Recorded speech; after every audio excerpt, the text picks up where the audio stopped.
Everyone, welcome to my channel Anita गाय। आज के हम इस वीडियो में वर्किंग कैपिटल मैनेजमेंट के बारे में डिस्कस करेंगे। वर्किंग कैपिटल मैनेजमेंट जो कि हमारा बहुत ही फेवरेट टॉपिक रहा है और इसी टॉपिक को मैंने अपने पीएचडी के थीसिस के लिए भी सेलेक्ट किया था। तो मैं अपनी जो मेरी बुक मैंने लिखी थी वर्किंग कैपिटल के ऊपर, उसका लिंक भी मैं डाल रही हूँ, अमेजॉन में वो अवेलेबल है, आप इसे ज़रूर देख सकते हैं। और मेरे बहुत सारे रिसर्च पेपर है जो कि वर्किंग कैपिटल मैनेजमेंट के ऊपर है। वो रिसर्च पेपर अगर आप मेरा नाम डॉक्टर अनीता सोनी करके डालते हैं और working capital management of engineering goods industry डालते हैं तो वो सारे गूगल में ये पेपर शो हो जाएंगे, तो आप उससे भी काफ़ी सारी इंफॉर्मेशन ले सकते हैं। अब हम बात करेंगे कि वाई वर्किंग कैपिटल मैनेजमेंट, कैसे working capital management is very beneficial, is very important for any concern. तो कंसर्न के लिए, किसी भी फर्म के लिए वर्किंग कैपिटल मैनेजमेंट क्यों इंपॉर्टेंट होती है या वर्किंग कैपिटल क्या होता है, इसके बारे में हम आगे बात करेंगे। Working capital means the fund which is required for day to day requirement. जो डे टू डे रिक्वायरमेंट्स क्या होती हैं, जो भी शॉर्ट टर्म्स नीड्स होती हैं, जैसे एक मैन्युफैक्चरिंग कंसर्न है या कोई ट्रेडिंग कंसर्न है, उसने सैलरी देनी है, हर मंथ सैलरी जाएगी, वेजेस तो आपने रोज देनी है, लेबर को दिहाड़ी देनी है आपने, और अगर आपका जो पेट्रोल के खर्चे हैं या ट्रैवलिंग के या स्टेशनरी के, प्रिंटिंग के, छोटे मोटे खर्चे तो रोज होंगे, तभी आपकी जो है कंसर्न रूटीन में काम करेगी। तो इसके लिए आपके पास फंड अवेलेबल होना चाहिए। अगर आपके पास फंड अवेलेबल नहीं है और सैलरी वगैरह आप टाइम पर नहीं दे रहे हो अपने वर्कर्स को, या आप अपने जो क्रेडिटर्स हैं जिनसे आपने माल खरीदा है उन्हें समय में पैसा वापस नहीं कर रहे हो, पेमेंट नहीं कर रहे हो, तो उससे आपकी रेपो बहुत ही डाउन चली जाएगी, और रेपो डाउन जाएगा तो नेचुरली गुडविल भी कम हो जाएगी और उससे जो है आपके बिजनेस के ऊपर बहुत बुरा इफेक्ट पड़ेगा और आपका काम भी रुक सकता है। जैसे आपने रॉ मटेरियल खरीदने हैं, तो रॉ मटेरियल खरीदने के लिए अगर आपके पास पैसा ही नहीं है और अगर रॉ मटेरियल ही नहीं है तो how your production will continue. So working capital management is important from the point of view of production manager, finance manager as well as marketing manager, क्योंकि मार्केटिंग मैनेजर भी तभी मार्केटिंग करेगा जब inventory जो है वो अवेलेबल होगी, और अगर अब इन्वेंट्री अवेलेबल नहीं है तो प्रोडक्शन मैनेजमेंट जो है वो कैसे आगे प्रोडक्शन का काम करेगा। तो raw material, inventory, finish goods, अगर फिनिश गुड्स नहीं है तो मार्केटिंग कैसे आगे होगी। तो ये जो वर्किंग कैपिटल मैनेजमेंट है ये बहुत ही इंपॉर्टेंट है हर डिपार्टमेंट के लिए, किसी भी कंसर्न के लिए। तो अब हम बात करेंगे, अभी मैंने आपको बताया था what is working capital. Working capital is that fund which is required to fulfil day to day operating activities.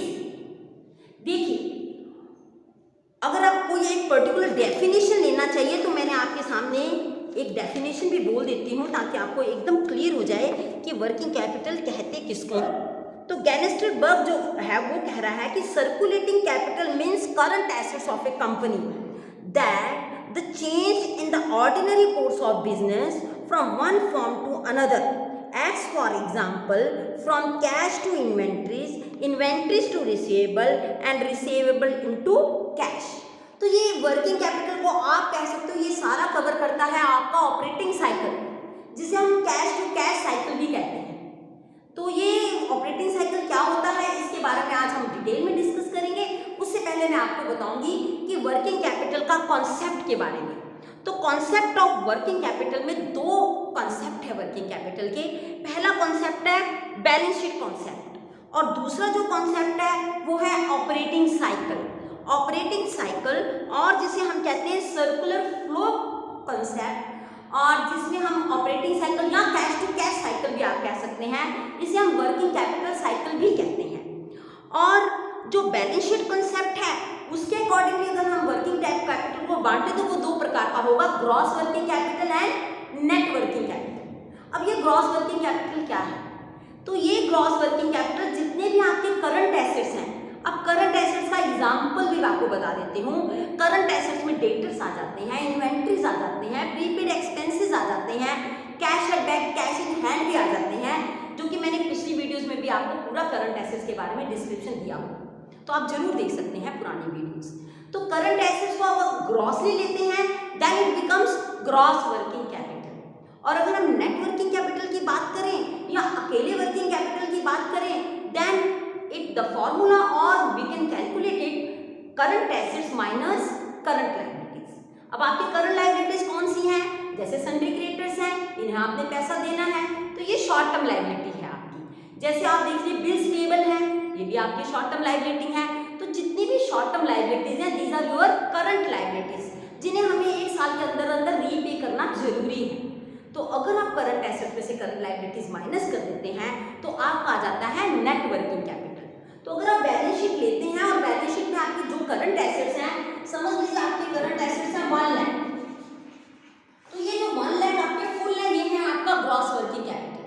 और इसमें से अगर आप लायबिलिटी समझ लीजिए आपके पास है 30,000, अगर आप करंट एसेट्स में से करंट लायबिलिटीज माइनस कर देते हैं तो जो आपका नेट कंसेप्ट आ जाता है वो है 70,000। तो ये 70,000 जो है आपका नेट वर्किंग कैपिटल बनता है और यही कंसेप्ट है आपका बैलेंस शीट का। तो ये दोनों बहुत ही ईजी है, आप किसी भी बैलेंस शीट को देखिए, वहां पर जो करंट एसेट्स हैं वो ले लीजिए, that will B gross working capital. और अगर आप करंट लायबिलिटीज ले लेते हैं और दोनों को डिडक्ट करते हैं तो जो आपका आंसर आ जाएगा that will B net working capital. और अब जो दूसरा कंसेप्ट अभी मैंने आपको बताया था वो है ऑपरेटिंग साइकिल। ऑपरेटिंग साइकिल और सर्कुलर फ्लो कंसेप्ट को हम बहुत अच्छे से समझेंगे। वाई? बिकॉज कितना फंड आपको चाहिए, कितना वर्किंग कैपिटल आपको चाहिए, वो डिपेंड करेगा आपके ऑपरेटिंग साइकिल के ऊपर। अब आप ये जरूर समझ लीजिए कि वर्किंग कैपिटल आपको क्यों चाहिए। अभी आपको मैंने बताया रॉ मटेरियल खरीदने हैं, आपने सप्लायर को पेमेंट करनी है, सैलरी देनी है, वेजेस देनी है, रोज रूटीन के जो रोजमर्रा के खर्चे हैं, कोई पेट्रोल एक्सपेंसेस है, कोई ट्रैवलिंग एक्सपेंसेस है, कोई स्टेशनरी है, कोई प्रिंटिंग है, ये सारे एक्सपेंसेस जो हैं आपने रोज देने हैं। अगर आप ये एक्सपेंसेस नहीं देते हैं तो आपका प्रोडक्शन इंटरप्ट हो जाता है, रुक जाता है और आपकी जो फंड है उसका काम स्मूथली नहीं चलेगा। तो हम ऑपरेटिंग साइकिल को पहले बहुत अच्छे से समझें, क्योंकि ऑपरेटिंग साइकिल के ऊपर डिपेंड करेगा आपका वर्किंग कैपिटल का अमाउंट। तो जितना आपका स्मॉल ऑपरेटिंग साइकिल होगा उतना ही आपका वर्किंग कैपिटल की फाइनेंस की आपको कम जरूरत होगी। तो इसका मैं एक एग्जांपल देती हूँ। समझ लीजिए एक कंपनी है, एक कंपनी जो है वो कैश में खरीदती है अपने सप्लायर से और कैश में ही बेच रही है, राइट। तो उसे नेचुरली जब खरीदना है, समझ लीजिए वो 100 रुपये की चीज खरीदती है, तो उसके पास 100 रुपये होने चाहिए, उसको फंड लाना पड़ेगा 100 रुपये का, तभी वो आगे खरीद सकती है। और समझ लीजिए कंपनी बी है, वो अपने क्रेडिटर से क्रेडिट फैसिलिटी ले रही है, वो कह रही है कि भाई ठीक है हमें अभी दे दो आप 100 रुपये की चीज, हम बेच देंगे, बेचने के बाद आपको हम पैसे लौटा देंगे। That means that company B is very smart working, that company B is taking credit facility from the creditors, then there is no need to finance from it own। तो बाहर से ले रही है, तो 100 रुपये का दी चीज, अब पैसे तो दिए नहीं और आगे बेच दी, और जब पैसे कलेक्शन हो गई तो आपने अपने क्रेडिटर को पैसे दे दिए। तो यहाँ पर तो आपको वर्किंग कैपिटल के लिए खुद से यहाँ कहीं और से लोन लेने की जरूरत ही नहीं है, क्योंकि आपके क्रेडिटर्स आपको दे रहे हैं, फैसिलिटेट कर रहे हैं क्रेडिट फैसिलिटी। तो ये आप इस तरीके से अपने मैनेज कर सकते हो वर्किंग कैपिटल फाइनेंस को। तो हम अब समझेंगे जो कि ऑपरेटिंग साइकिल है विच इज़ वेरी इंपॉर्टेंट, और जिसे हम वर्किंग कैपिटल साइकिल भी कहते हैं, ये क्या होता है इसके बारे में सारा अभी हम डिस्कस करेंगे। क्योंकि हमने पहले ही बताया आपको कि working capital refers to that part of firm's capital which require to finance short term और current assets such as cash है, आपका मार्केटेबल सिक्योरिटीज हैं, डेटर्स हैं, और इन सबको आपने किसमें इन्वेस्ट किया है? करंट एसेट्स में इन्वेस्ट किया है। और ये जो अमाउंट है ये सर्कुलेटिंग अमाउंट है। वो कैसे? देखिए सबसे पहले आपके पास था कैश, समझ लीजिए आपको कैश था, कैश से आपने खरीदे raw material, raw material conversion period आ गया, क्योंकि रॉ मटेरियल को टाइम लगेगा फिनिश प्रोडक्ट में बदलने के लिए। तो आपने रॉ मटेरियल खरीदा और वहां पर आपका आ गया raw material conversion period. Why? Because first you are going to purchase and then it will going to be take place as a work in process। और वर्क इन प्रोसेस में आपका raw material आ गया है, पर यहाँ पे time लगेगा कि ये वर्क इन प्रोसेस जो कन्वर्जन है किसमें कन्वर्ट हो जाए? फिनिश गुड्स में प्रोड्यूस हो जाए। अब फिनिश गुड्स तो प्रोड्यूस हो गई है, पर इसे सेल लगने में भी तो टाइम लगेगा। तो अब यहाँ पर क्या आ गया? Finish goods conversion. इसके बाद आपने क्या करना है? सेल कर दी है। सेल करने के बाद जो डेटर्स हैं उनको पैसा कलेक्ट करने में भी तो टाइम चाहिए, उसे भी तो आप फैसिलिटी देंगे, क्रेडिट फैसिलिटी। वाई?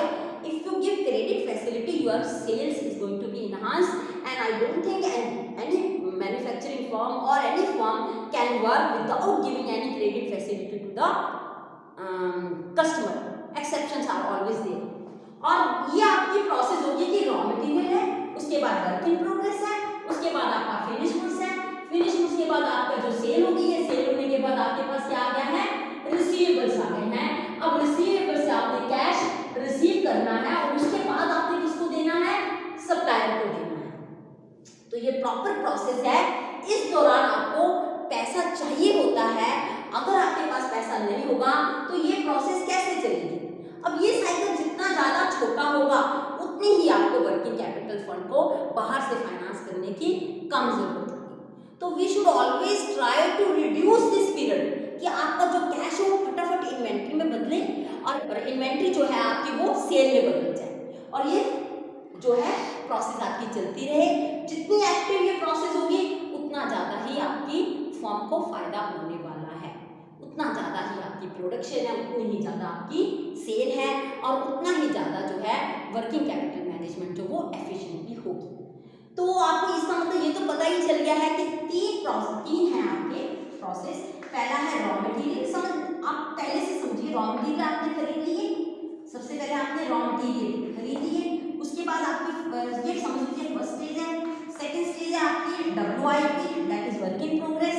तीसरी स्टेज आपकी होगी फिनिश गुड्स, और जो नेक्स्ट स्टेज है वो है आपकी सेल, या जिसे हम कह देते हैं बिल्स रिसीवेबल, या जो आप अकाउंट्स रिसीवेबल है। तो अब हम एक प्रैक्टिकल प्रॉब्लम से इस ऑपरेटिंग साइकिल को जरूर समझ लें, क्योंकि इसमें तो आपने एक एग्जांपल करके बैलेंस शीट कॉन्सेप्ट को समझ लिया है। तो एक प्रैक्टिकल प्रॉब्लम है वो हम जरूर समझेंगे, और आपको ये फॉर्मूले जो है वो किस तरीके से करवाए गए हैं देखिए आपके सामने 1 2 3 4 एंड 5। तो ये सारा समझने के पहले आपको एक बात जरूर बता देती हूँ, जो ग्रॉस टोटल पीरियड होता है that will include your raw material inventory conversion period, उसके बाद आपका वर्क इन प्रोग्रेस को भी इंक्लूड करेगा जो भी इन पीरियड में आ जाएगा, फिर लेंथ ऑफ फिनिश स्टॉक को भी इंक्लूड करेगा, then period of credit allowed to debtors that will be also included. तो ये आपका आ जाएगा ग्रॉस टोटल पीरियड, और इन सबको ऐड करने के बाद इस gross total period of operating cycle से अगर आप माइनस कर देते हैं जो क्रेडिट आपको अलाउ किया है सप्लायर ने, तो आपका आ जाएगा नेट ऑपरेटिंग साइकिल। तो आपके सामने मैंने एक प्रैक्टिकल प्रॉब्लम डिस्प्ले की है, आप पढ़ लीजिए और उसको अभी हम सॉल्व करेंगे। देखिए आपको जो इन्फॉर्मेशन दी हुई है उसमें आपको पीरियड कितना कवर किया है वो दिया है 365 इन ए ईयर। उसके बाद एवरेज पीरियड दिया है, average total of debtors outstanding, raw material के बारे में, टोटल प्रोडक्शन कॉस्ट के बारे में सारी इन्फॉर्मेशन दी है। तो अब हम इसको 1 बाय 1 फॉर्मूले की हेल्प से सॉल्व करेंगे। सबसे पहले मैं आपको ये भी यहाँ पर बता दूँ कि अगर आपको एवरेज स्टॉक ना दिया होता तो आप कैसे करते।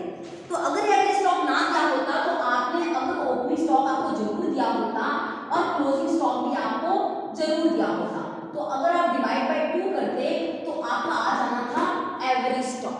तो ये प्रोसेस हम बाकी में भी कर सकते हैं, चाहे वर्क इन प्रोग्रेस है, फिनिश है, आपको जरूर अगर एवरेज नहीं दिया है तो आपको ओपनिंग प्लस क्लोजिंग जरूर दिया होगा।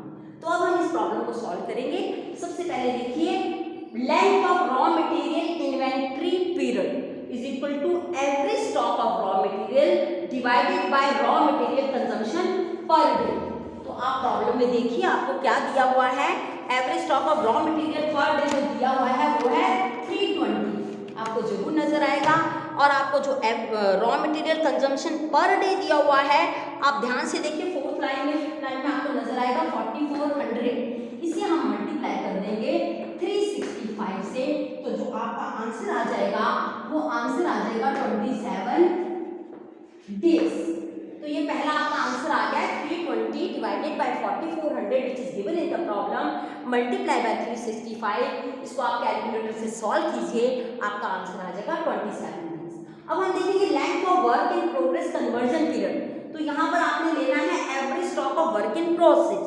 तो आप देखिए वर्क इन प्रोसेस का एवरेज स्टॉक जो आपको दिया हुआ है वो है 350 divided by total cost of production per day. आप प्रॉब्लम में देखिए आपको दी हुई है, सो हम 350 डिवाइडेड बाय 10,000 मल्टीप्लाई बाय 365 करेंगे तो आपका आंसर आ जाएगा 13 डेज। और अब हम आगे देखें तो length of finish stock period जो है, average stock of finish goods आपको दिया हुआ है, आप देखिएगा अपने इसमें आपको दिया हुआ है 260, और आगे आप total cost of goods sold per day देखेंगे तो आपको क्वेश्चन में दी हुई है 10,500। इसको मल्टीप्लाई कीजिए 365 पे, आप अपनी पूरी कैलकुलेशंस कीजिए तो इसका जो आंसर है वो आपको मिलेगा 9 डेज।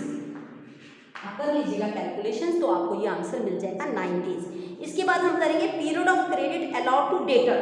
तो average total of debtor outstanding आपको दिए हुए हैं यहाँ पर 480। आप प्रॉब्लम में देखिए आपको नजर आएगा, और आपको जो सेल्स पर डे दी है वो है 16,000। इसको भी मल्टीप्लाई कीजिए 365 के साथ, कैलकुलेशंस कीजिए, आपका आंसर आना चाहिए 11 डेज। तो ये सारे आपके आंसर आ गए हैं। हमने ये 1 2 3 4 कर लिया है कैलकुलेट। अब हम निकालेंगे gross total period of operating cycle. इसमें जितना भी A plus B plus C plus D करेंगे आप सबको जमा कर दीजिए। 27 प्लस 13 आपका 40 हो गया, 49 यहाँ पर हो गया, 49 प्लस 11 कर दीजिए और ये आपका आ जाएगा 60 डेज। तो आपका क्या आ गया है ग्रॉस टोटल पीरियड 60 डेज।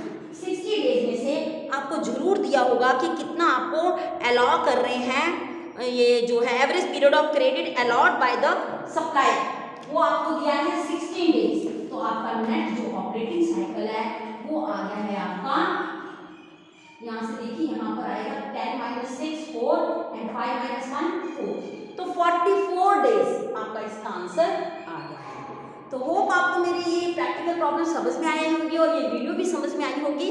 आगे हमने बहुत सारा भी वर्किंग कैपिटल में करना है, बहुत सारी जो वीडियोज है मैं कवर करूंगी, and I hope that I will be able to explain all the concepts of working capital in detail and with more understanding.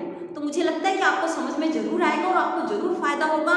ये ऐसा टॉपिक है which is very important for any business, for to study for any student.